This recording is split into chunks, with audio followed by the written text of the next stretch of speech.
தமிழ்நாட்டில் கடும் எதிர்ப்பு எழுந்த நிலையில் வங்கிகளில் நகைக்கடன் பெறுவதற்கான புதிய கட்டுப்பாடுகளை அடுத்த ஆண்டு ஜனவரி 1ஆம் தேதி வரை நிறுத்தி வைக்கும்படி ரிசர்வ் வங்கிக்கு ஒன்றிய அரசு அறிவுறுத்தியுள்ளது.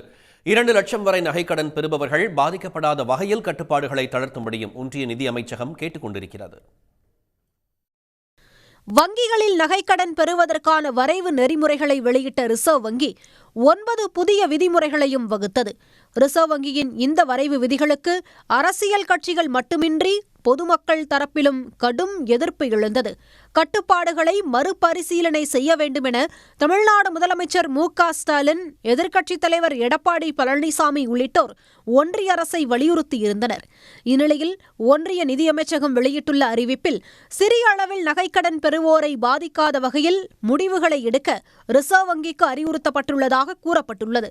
புதிய விதிமுறைகளை 2026 ஜனவரி 1ஆம் தேதிக்கு பிறகு அமல்படுத்தலாம் என்றும் 2 லட்சம் ரூபாய்க்கும் குறைவான நகைக்கடன்களுக்கு புதிய விதிமுறைகளிலிருந்து விலக்கு அளிக்கலாம் என்றும் நிதி அமைச்சகம் அறிவுறுத்தியுள்ளது.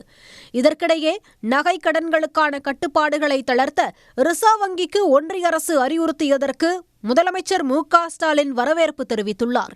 எக்ஸ் தளத்தில் அவர் வெளியிட்டுள்ள பதிவில், ஒன்றிய நிதி அமைச்சருக்கு தான் எழுதிய கடிதம் மீது எடுக்கப்பட்டுள்ள நடவடிக்கை மகிழ்ச்சி அளிப்பதாக குறிப்பிட்டுள்ளார்.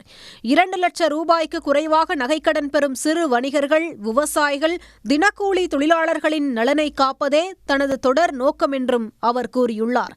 ஏழைகளின் வாழ்வில் தாக்கத்தை ஏற்படுத்தும் எந்த கொள்கையாக இருந்தாலும் மாநிலங்களுடன் ஆலோசித்த பிறகே முடிவெடுக்க வேண்டுமெனவும் முதலமைச்சர் ஸ்டாலின் ஒன்றிய அரசுக்கு வலியுறுத்தியுள்ளார். உடனுக்குடன் செய்திகளை தெரிந்து கொள்ள சன் நியூஸ் பெல் ஐகானை கிளிக் பண்ணுங்க.